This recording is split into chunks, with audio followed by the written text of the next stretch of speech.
Alright, so here we are at the second installment of the Samurai, the Battle of Kawanakajima. Yeah, sorry for my brutalizing pronunciations, but I'm really good at it in any language, even English.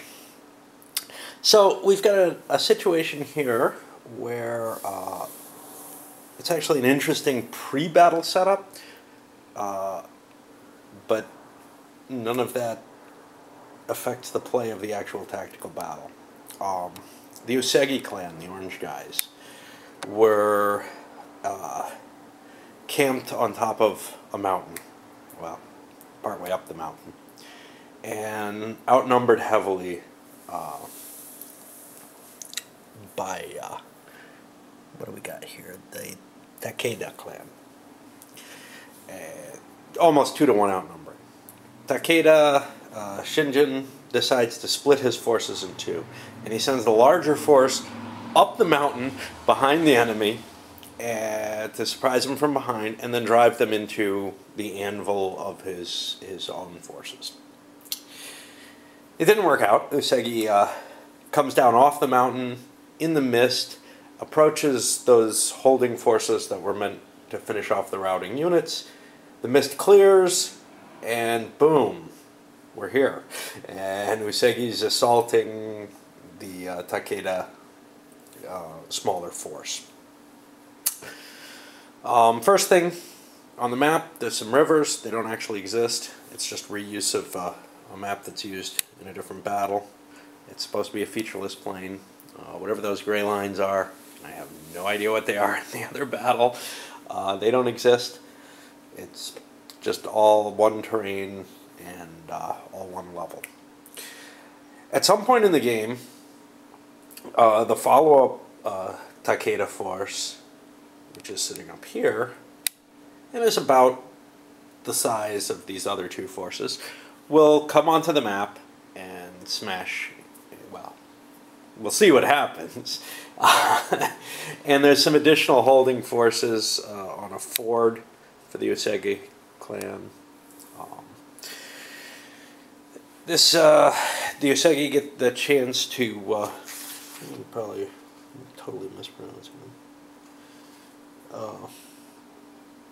Get a chance to move, I believe, all their units initially. Everything's active, whereas the Takeda clan, nothing's active. They weren't expecting this fight.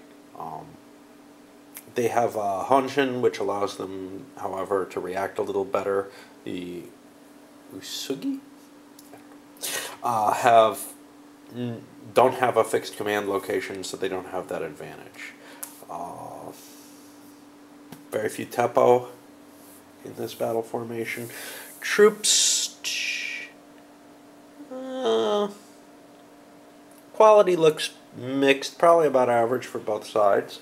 So the big effect here is going to be, can the Usugi attack, can they do enough damage before they have to leave? And they might actually rout the entire Takeda clan by defeating this initial portion of it, and then they don't have to face the other side. Or if they amazingly do great damage without any real casualties on their side. What I've seen of this system, that's unlikely, but they may be able to get time to recover after smashing some of these troops, so that they can divide the force up and attack. We'll see what happens. I don't know how good the leaders are. Let's see, we got the Usugi here. Is that him? No. Looks pretty decent. But the Takeda is also very good. So, it should be an interesting battle. Right now the forces are almost even. The Usugi have slight advantage numerically, and they have a slight advantage in terms of the surprise initial movement. But that should fade quickly, so they have to make best advantage of it. So here we are at the beginning of turn 2. The initial attempt to outflank did not work well for the Usugi. Takeda was able to inflict quite a bit of casualties, enough to drive one clan off the field, and another one has a couple routed units. Basically, there was a swing around the side and counterattacks. It's all a very fluid movement. I almost feel like I should be doing what I did with Men of Iron, which had no turns and had to have some sort of way of showing action and moments. Basically, I may be misplaying in the sense that trying to take a flank attack and expose yourself a little bit, especially though given the Takeda's difficulty in activating units, it seemed like a good idea for the Asugi. And if anything, I felt more at risk with what the Takeda were doing.